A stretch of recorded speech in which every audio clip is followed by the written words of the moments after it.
మాటల తూటాలకు మీటలు నొక్కేశారు. పార్టీలన్నీ ఫిరంగులెక్కుపెట్టి ఫైరింగ్ ఆర్డర్లు ఇచ్చేసినట్లే కనిపిస్తోంది. పరకాల ఓటర్ ఇచ్చిన అంతిమ తీర్పు తెలంగాణకు అటు ఇటు మళ్లీ మంట పెట్టేసిందా అనిపిస్తోంది. ఇన్ని రోజులు కడుపుల్లో దాక్కుండిపోయిన అల్సర్లన్నీ కాళ్ల మీద పడిపోతున్నట్లు రాజకీయ జ్వాల చెలరేగిపోతోంది.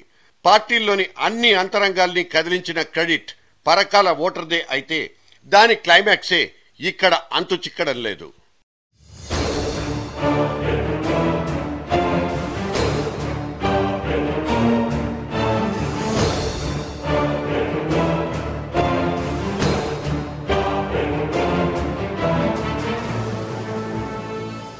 పరకాల పిడికిలి బిగించింది ఎవరి మీద? పరకాల గెలుపు ఓడించింది ఏ వాదాన్ని? పరకాల ఓటర్ పట్టం కట్టింది, కట్టుబడి ఉన్నది ఏ వైఖరికి? ఫలితాలు వచ్చి 4 రోజులు గడిచిపోయినా ఇప్పటికీ ఇదో జిగ్సా పజిల్గానే మిగిలిపోయింది. జరిగింది పంచముఖ పోటీ కనుక ఓటు బ్యాంకులు చీలికలయ్యాయి, పీలికలయ్యాయి అంటూ సైడ్ అయిపోయేది కొందరైతే, కాదు మాదే ఒరిజినల్ గెలుపంటూ సిన్సియర్గా తొడలు వాయగొట్టుకుంటున్నాయి ఆ 2 పార్టీలు. సమైక్యవాద పార్టీలు కాంగ్రెస్ పార్టీ అయితేనేమి, టీడీపీ పార్టీ అయితేనేమి, వైఎస్ఆర్ కాంగ్రెస్ పార్టీ అయితేనేమి, తెలంగాణ వాదం ఓట్లను చీల్చాలని చెప్పి పోటీ చేసినటువంటి భారతీయ జనతా పార్టీ అయితేనేమి ఎన్ని కోట్ల రూపాయలు ఖర్చు పెట్టినప్పటికీ, ఓటుకు 300, 500 చివరిగా 1000 రూపాయలు పంచినప్పటికీ తెలంగాణ ప్రజలు నిజాయితీగా ₹1 మేము ఖర్చు పెట్టకున్నా కూడా నన్ను నిజాయితీగా గెలిపించాలని సందర్భంగా తెలియజేస్తున్నా. ఈ రోజు కొండా సురేఖ టార్గెట్ చేసి ఓడించాలనేటువంటి ప్రయత్నం ఏదైతే ఉందో, వాళ్ళు మెజారిటీ పరంగా 1500 మెజారిటీ చూపించుకొని గెలిచినా కూడా నైతికంగా మేమే విజయం సాధించామని చెప్పి నేను గర్వంగా చెప్పుకుంటా ఉన్నాను. టీఆర్ఎస్ ను గెలిపించినట్టే గెలిపించి టీఆర్ఎస్ శత్రువును కూడా దగ్గరకు తీసుకుని ఆదరించేశాడు పరకాల ఓటరు.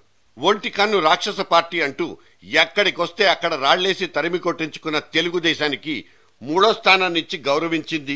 30,000 పైచీలకు ఓట్లేసి ముందు వరుసలోనే నిలబెట్టింది ఈ పరకాల మాలక్ష్యమే. మరి అసలు పోటీ చేసే నైతిక హక్కే లేదనుకున్న తెలుగుదేశం పార్టీ తాజా ఫలితాల్ని కల్లో కూడా ఊహించుకోలేదు. మరి ఈ బూస్టింగ్ చంద్రబాబుకు ఆచల రెక్కల్ని తొడక్కుండా ఊరుకుంటుందా? సుష్మా మేడంను ఢిల్లీ నుంచి హనుమకొండ దాకా పిలుచుకొచ్చిన జోరు వారంలో తప్ప తడిపేసి ఆనక గొడుగులు పట్టిన కిషన్ రెడ్డి కమిట్మెంట్ ను తోసిపారేసింది పరకాల ఫలితం. 4th ప్లేస్ దగ్గరే ఆగిపోయారు మన కమల్నాథులు. కేసీఆర్ భాషలో అయితే వీళ్లంతా కొత్త బిచ్చగాళ్లు. పరకాల పరాభవం తర్వాత బీజేపీ టీఆర్ఎస్ కు పక్కలో బల్లెమన్న బిరుదును కూడా కోల్పోవలసి వచ్చింది. అందుకే ఆ రోజు నుంచి ఈ రోజు దాకా ఎక్కడా సౌండే లేదు. ఎలక్షన్ కమిషన్ దగ్గర నుంచి గెలుపు పత్రాన్నైతే తీసుకుంది గాని టీఆర్ఎస్ మాత్రం ఇక్కడ ఆనంద బాష్పాలు కార్చుకోలేని విచిత్రమైన పరిస్థితి. 40,000 కంపల్సరీ లీడ్ తో చించి పారేస్తామన్న టీఆర్ఎస్ ప్రగాఢమైన విశ్వాసం పటాపంచలైపోయి కొండా కుటుంబంతో పోరాడి గెలవాల్సిన పరిస్థితి. చావును తప్పించుకొని కన్ను లొట్టబోయిన కేసీఆర్ గుడారం కరెంట్ షాక్ తగిలినా తగలనట్టే నటించాల్సి వస్తోంది. గులాబీ పార్టీ గెలుపు 24 క్యారెట్లంత ఒరిజినల్ కాదన్నది ఇంకో అనుమానం. ఎవరో ఎక్కడో కుట్ర చేస్తే సదరు పూజా ఫలాన్నే తాము అనుభవిస్తున్నామన్నది టీఆర్ఎస్ పాలిట పెనుభూతం. ఎస్, ఇక్కడ ప్రత్యేకవాదం గెలిచిందనే కంటే ఒక ఉమ్మడి శత్రువును మట్టుబెట్టాలన్న ఇంకో ప్రత్యేక తరహా వాదమే గెలిచింది. ఆ మాట అంటేనే కరెక్ట్ గా ఉంటుందేమో.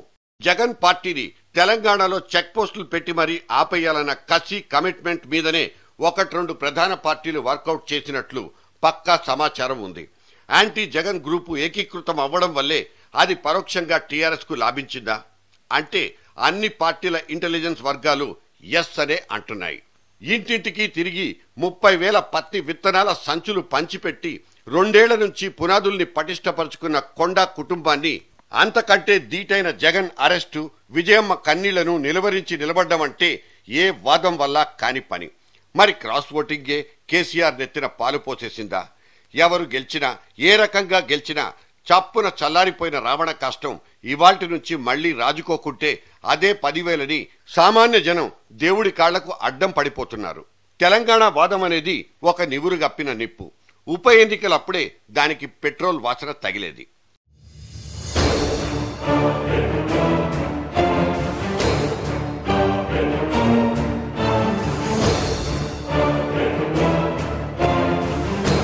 మూడు నెలల లోపలే తెలంగాణ పోలింగ్ కు ముందు పరకాల వేదిక మీద కేసీఆర్ ఇచ్చిన పబ్లిక్ స్టేట్మెంట్ ఇది రొటీన్ గా ఆడే ఆషామాషి అబద్ధమే కావచ్చు. కానీ దీన్ని గుర్తుపెట్టుకున్న కొన్ని పార్టీలు గుచ్చకుండా ఎందుకుంటాయి?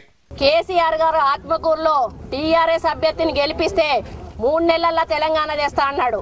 3 నెలల్లో తెలంగాణ తీసుకురాకపోతే భిక్షపతి రాజీనామా చేయాలి, టీఆర్ఎస్ పార్టీ వాళ్ళ పార్టీని మూసుకోవాలని చెప్పేసి ఈ సందర్భంగా డిమాండ్ చేస్తా ఉన్నాను. ఈ రోజు వాళ్ళు గెలిచింది ప్రజలను విశ్వాసంలోకి తీసుకొని గెలవలేదు, ప్రజలను మోసగించి గెలిచినారు. కాబట్టి తప్పకుండా 3 నెలల్లో తెలంగాణ దేకపోతే ఆ ప్రజలే తిరగబడి మెలుగురు భిక్షపతి చేత రాజీనామా చేపించేటువంటి మరి బాధ్యత ప్రజలు తీసుకుంటారని చెప్పేసి నేను అడుగుతాను. నిప్పులో నావి 4 ఉప్పు కణికలు అంటూ ఏ పార్టీకి ఆ పార్టీ ఆద్యం పోసుకుంటేనే సెంటిమెంట్ సజీవంగా ఉండేది. పరకాలలో సెంటిమెంటల్ ఓటు బ్యాంక్ తగ్గిపోయిందన్న వెర్షన్ను నీరుగార్చడానికైనా రాజకీయ పార్టీలు ఏదో ఒకటి చెయ్యకుండా ఉండవు.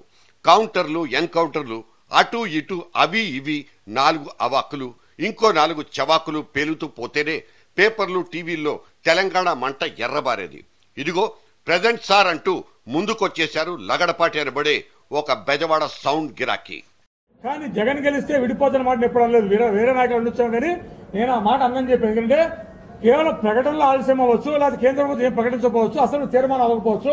కానీ ఈ సమస్య శాశ్వతంగా పోవాలంటే మా సంఖ్యాబలం ఇవ్వండి, మేము చేయిస్తామని చెప్పాం. కానీ ఎన్నికల ఫలితాలు ఖచ్చితంగా సమాఖ్యాంధ్రకి ఇవాళ అందరూ ఆలోచించే విధంగా వచ్చినాయి.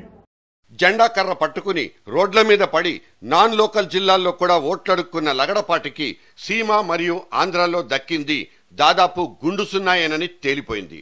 మరి కరుడుగట్టిన సమైక్యవాదుల్ని, వాళ్ల మాటల్ని తుంగలోకి తొక్కేసిన సీమాంధ్ర ఓటర్లు విభజనవాదానికే ఓట్లేసినట్లు కాదా అన్నది తెలంగాణలో ఐఎస్ఐ మార్కున్న పార్టీల వాదన. సీమాంధ్ర ప్రజలు కూడా నువ్వు బ్లాక్ మెయిల్ చేసినా, నువ్వు రెచ్చగొట్టినా నీ యొక్క ప్రసంగాన్ని, నీ మాటల్ని తిరస్కరించారు. తెలంగాణకు అనుకూలంగా సీమాంధ్ర ప్రజలు కూడా ఓటేసింది అనేటువంటి విషయాన్ని ఇలా రాజగోపాల్ తెలుసుకోవాల్సిన అవసరం ఉంది. ఇవాళ తెలంగాణకు ఎవడైనా అడ్డున్నాడంటే లగడపాటి రాజగోపాల్ లాంటి ఒకరో ఇద్దరు వ్యాపారవేత్తలు, ఒకరో ఇద్దరు రాజకీయ నాయకులు, స్వార్థ రాజకీయ నాయకులు, స్వార్థ వ్యాపారవేత్తలు ఇక్కడ తెలంగాణ ప్రాంతంలో దోచుకున్నటువంటి వాళ్ళ వ్యక్తులు మాత్రమే అడ్డున్నారు తప్ప ప్రజలు వ్యతిరేకం కాదు అనేటువంటిది ఇప్పుడు జరిగిన ఉప ఎన్నికలతో ఈరోజు స్పష్టమైనటువంటి పరిస్థితి ఉంది. రాజగోపాల్ గారు తెలంగాణ ప్రజల దృష్టిలో కావచ్చు, ఇవాళ సీమాంధ్ర ప్రజల దృష్టిలో నువ్వు ఒక జోకర్గా మారిపోయినావు. నిన్ను ఎవరు నమ్మే పరిస్థితి లేదు. ఇవాళ నిన్ను నీ నియోజకవర్గ ప్రజలు, నీ జిల్లా ప్రజలు, నీ ఆంధ్ర ప్రజలు కూడా నిన్ను తిరస్కరించారు. తెలంగాణ ప్రజలు నిన్ను ఎప్పుడో తిరస్కరించారు. పరకాలలో అట్టడుగున అంటే 5వ స్థానంలో నిలబడ్డ కాంగ్రెస్ పార్టీ రేపటి నుంచి తెలంగాణ కాడిని కిందకు పడేస్తుందా, సెంటిమెంట్ను గుండెలకు హత్తుకుంటుందా తెలీదు. సదరు పార్టీ ఎమ్మెల్యేలు, ఎంపీల్లో కనిపిస్తున్న గుబులే దీనికి అద్దం పట్టేస్తోంది. మరి అమ్మ మాటను అవతలకు పారేసి అవసరమైతే రాష్ట్రపతి ఎన్నికల్నే ఆయుధంగా వాడుకోవాలంటూ వీళ్లకు కోదండరాముడిచ్చిన ఉచిత సలహా. మరి ఆ విధంగా ముందుకెళ్తారా, లేకపోతే నాంచుడి ధోరణితోనే ఇంకా ఇంకా నానిపోతారా అనేది వాళ్ల అభిష్టాలకే వదిలేద్దాం. మొత్తం మీద ఒక కదిలికైతే సాధ్యమైంది. పరకాల ఓటు ఆయా పార్టీల్ని అలర్ట్ చేసిందే తప్ప ఫలానా వాదానికే పట్టం కట్టిందని ఖచ్చితంగా చెప్పలేని వింత పరిస్థితి. ట్రిగ్గర్ నొక్కారు సరే, మరి బుల్లెట్ దిగిందా?